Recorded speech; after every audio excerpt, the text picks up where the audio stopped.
విష్ణుపురాణం విష్ణుపురాణం. ఓం నమో నారాయణాయ. విష్ణుపురాణం 18వ భాగం. ఇలా అందరికీ ఆనందాశ్చర్యాలు కలిగించే లీలలతో గోకులాన శ్రీకృష్ణుడుండగా అది శరత్కాలం. ఆనాడు నిండు పున్నమి.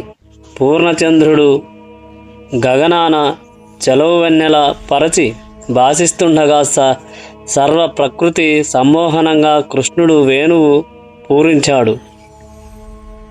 షడ్జాది సప్తస్వరాలు, వాటి మూర్ధాన రాగాలు, తాళాలు, లయ విన్యాసం, స్త్రీ పురుష రాగ విలాసం, రాగ సాంకర్యాన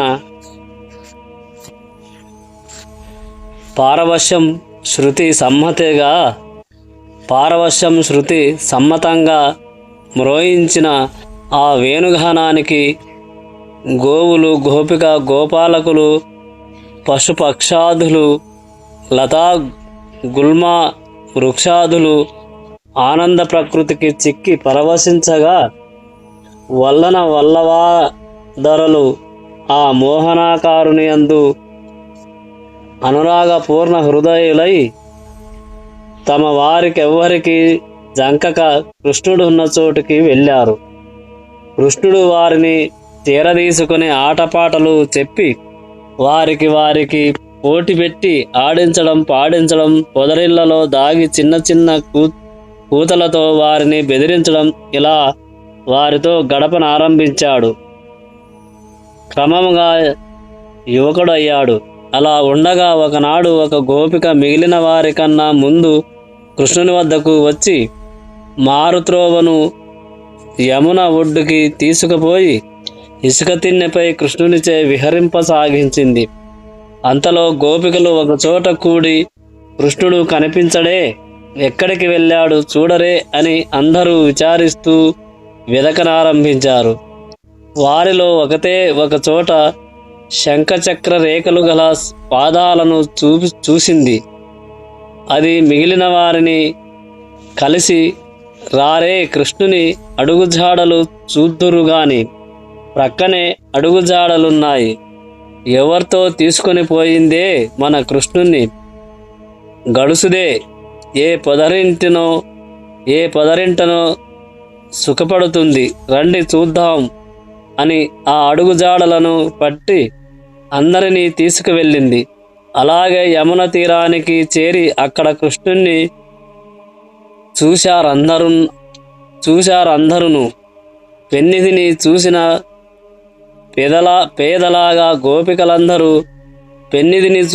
పేదలాగా గోపికలందరూ కృష్ణుణ్ణి చూసి పరమానందభరితలై దరిచేరారు. అందరినీ చేరదీసుకుని చిరునవ్వుతో పలకరించాడు. తరువాత ఒక్కొక్క గోపికకు ఒక్కొక్క కృష్ణుడై మండలాకృతిగా నిలిపి ఆటలాడించాడు. అలా చాలా రాత్రి వరకు ఆటపాటలతో గడిపి అందజేసే ఆలింగనాది క్రీడలతో ఆనందింప చేశాడు. తెల్లవారగానే అందరూ వారి వారి ఇళ్లకు వచ్చారు. ఇలా కృష్ణుడు వారిని ప్రతి రాత్రి ఆనందపరుస్తూ ఉన్నాడు. అన్ని జీవులతో కలిసి ఉండే ఆ మహాత్ముడు గోపికలతో కలిసి విహరిస్తూ ఉన్నాడనేది విపరీత విషయం కాదు. అలా ఉండగా అరిష్టుడనే రాక్షసుడు భయంకరంగా వృషభ రూపంతో గోకులానికి వచ్చి అరవసాగాడు. ఆ రాక్షసుడు పశువుల మందలో ప్రవేశించి పలు రీతుల గోవులను బాధించనారంభించాడు. వాడి బాధ భరించలేక గోపాలురు బెదురుతూ వచ్చి, కృష్ణ శరణు అని అరవగా విషయం తెలిసి వారికి అభయమిచ్చి మందలో ఉన్న వృషభం కొమ్ములు పట్టుకొని వెలుపల కీడ్చాడు. ఆ రాక్షసుడు విదిలించుకొని కొమ్ములతో కృష్ణుని పొట్టపై పొడిచాడు. వెంటనే కృష్ణుడు కొమ్ములు పట్టి పైకెత్తి గిరగిరా తిప్పి నేల మీద పడగొట్టాడు.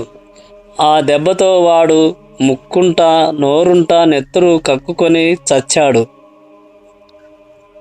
గోపకులు కృష్ణుని చుట్టూ చేరి చప్పట్లు చరుస్తూ స్తుతించారు. ఇలా రామకృష్ణులు గోకులంలో పెరుగుతూ ఉండగా ఒకనాడు నారదుడు కంసుని వద్దకు వెళ్ళి అతనిచే సత్కార పొంది విశ్రాంతిగా కూర్చొని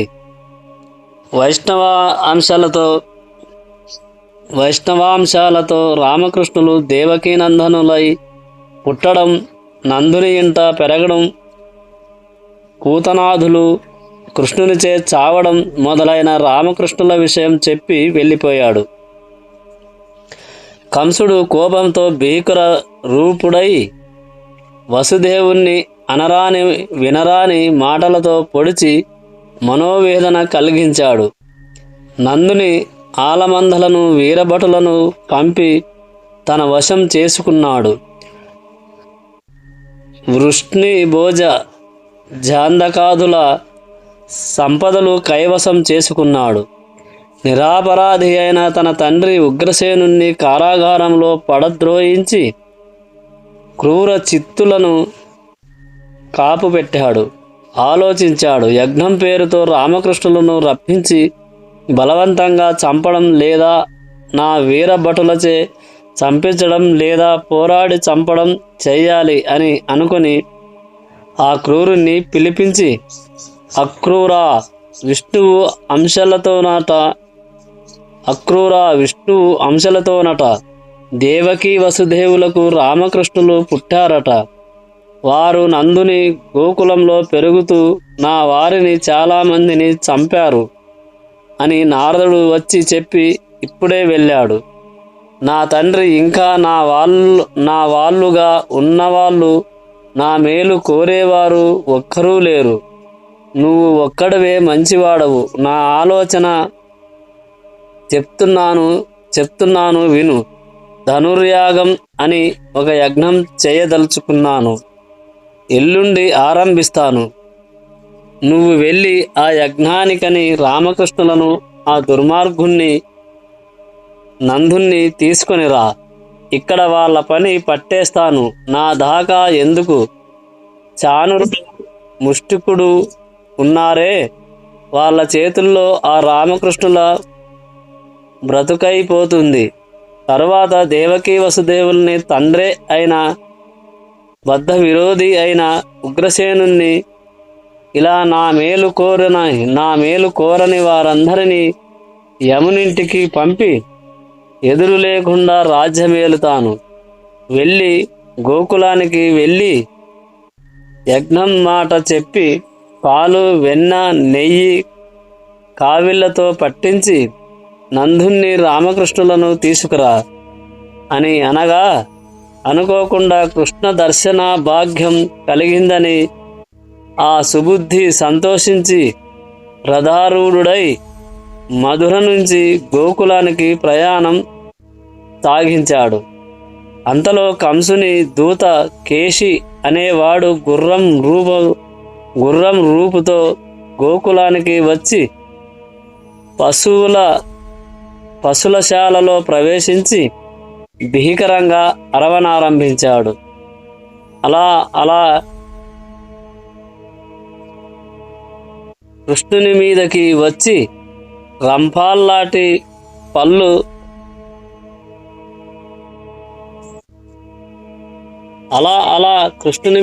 వచ్చి రంపాల్లాటి పళ్ళు కనిపించేటట్టుగా నోరు తెరిచాడు. కృష్ణుడు తన చేయి దాని నోటిలో జొనపగా దాని పళ్ళన్నీ ఊడి కింద పడ్డాయి. అలాగే కృష్ణుడి చెయ్యి గుర్రం కడుపులోకి వెళ్ళి తెగ పెరిగింది. దానితో పొట్ట పగిలి నెత్తురు కక్కుతూ అశ్వరూపుడైన కేసి చచ్చి కింద పడ్డాడు. గోపకులందరూ ఎంతో ఆనందంగా చప్పట్లు చరుస్తూ కృష్ణుని చుట్టూ చేరి చిందులు తొక్కారు. అంతలో నారదుడు ఒకంత పైన నిలిచి, పద్మాక్ష, కల్లారా చూశాను, కడుపు నిండింది.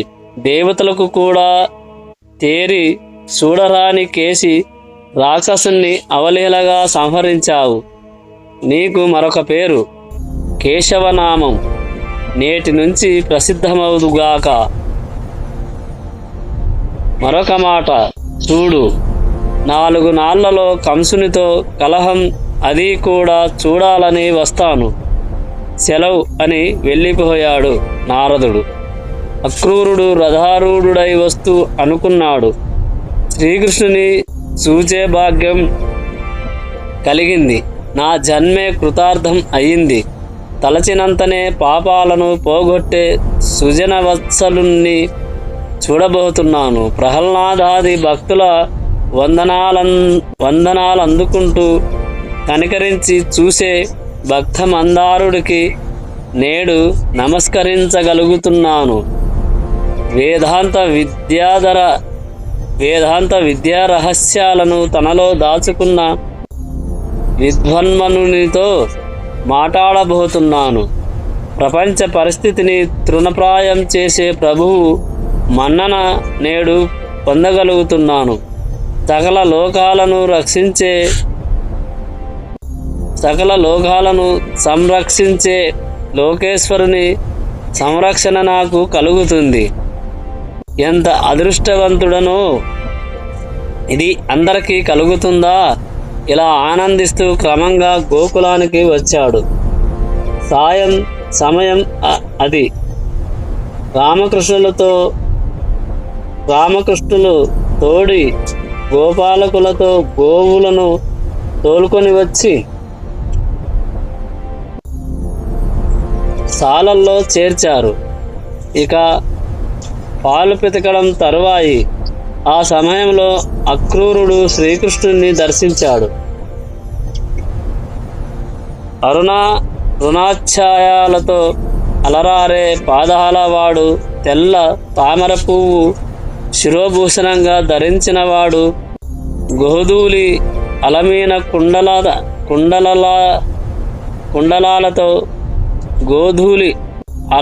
కుండలాలతో ఇంద్రనీలఛాయతో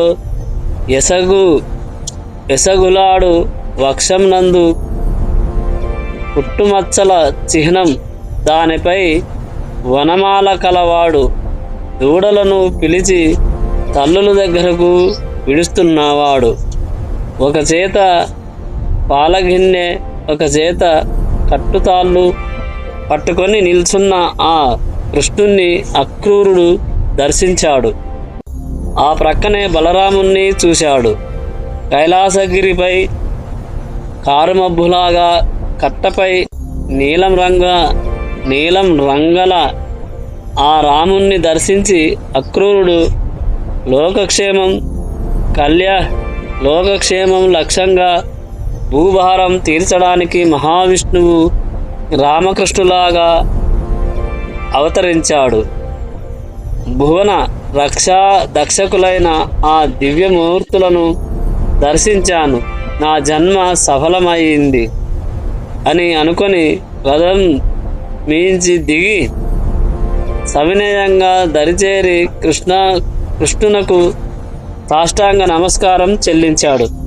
వెంటనే సవినయంగా దరిచేరి కృష్ణునకు సాష్టాంగ నమస్కారం చెల్లించాడు. వెంటనే కృష్ణుడు ఆదరంగా అక్రూరుణ్ణి కౌగిలించుకున్నాడు. తర్వాత అక్రూరుడు బలభద్రునకును నమస్కరించగా అతడును అక్రూరుణ్ణి కౌగిలించుకున్నాడు. ఒకరినొకరు కుశల ప్రశ్నలు అడిగి ముగ్గురు అక్కడి నుంచి తమ ఇంటి వెనుక ఒక శుభ్రమైన చోట కూర్చొని కొంతసేపు ఇష్టాగోష్ఠి నడిపారు. తర్వాత స్నానం, భోజనం అయింది. మళ్ళీ వేరే ఒక చోట కూర్చొని అన్నదమ్ముళ్ళు మధురాపుర విశేషాలు అడగగా అక్రూరుడు చెప్పాడు, సర్వజ్ఞుడవు పద్మనాభ, నీకు తెలియనిది ఏముంటుంది? అయినా అడిగావు గనుక మనవి చెప్తున్నాను. అవధరించు అని కంసుడు నిండు సభలో దేవకీ వసుదేవులను అనరాని మాటలు అనడం, తండ్రి వయస్సు మళ్ళినవాడు అనే ఆలోచన లేక ఉగ్రసేనుణ్ణి కాళ్ళు చేతులు బంధించి చెరలో ఉంచడం, ధనుర్భాగ్యం పేరుతో మిమ్ము వధించాలని దుస్తంత్రమం పన్ని తీసుకురమ్మని తనను పంపడం చెప్పాడు. అక్రూరుని మాటలు విని కృష్ణుడు, అవును, నాకు ఆ నీచుని వృత్తాంతమంతా తెలుసును, వస్తాను. కంసుడి ప్రాణాలు మరి వాడిలో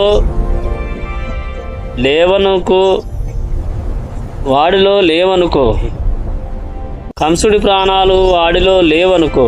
ప్రజలందరూ ఆనందించేట్టు ఉగ్రసేనునికి ఎల్లుండి పట్టాభిషేకం చేస్తాను. రేపు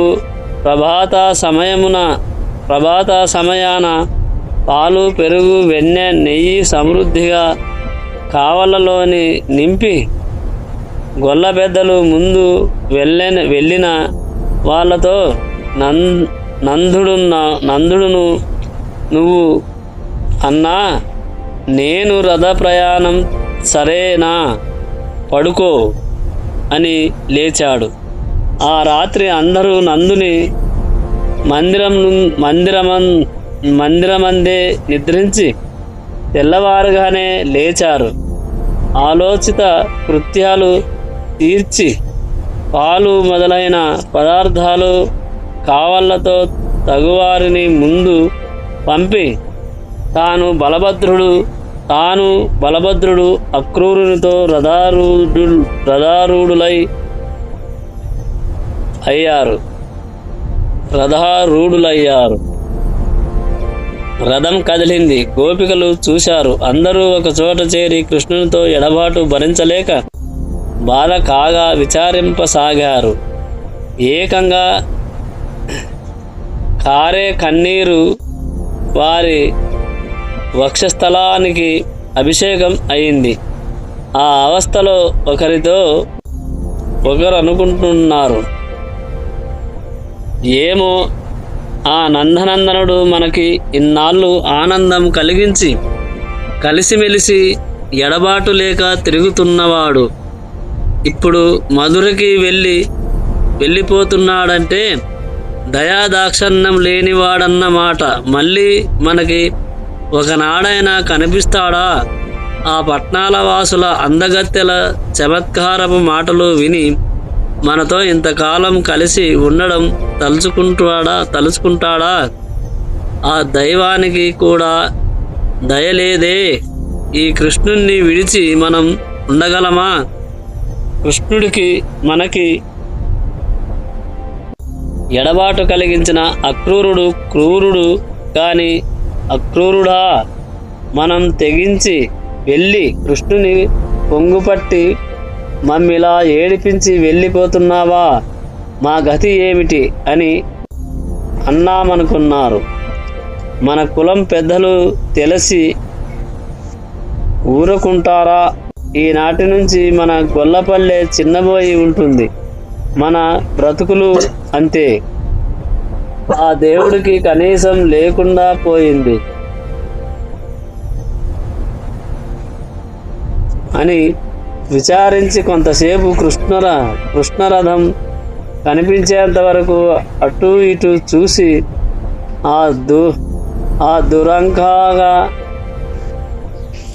అది దూరంకాగా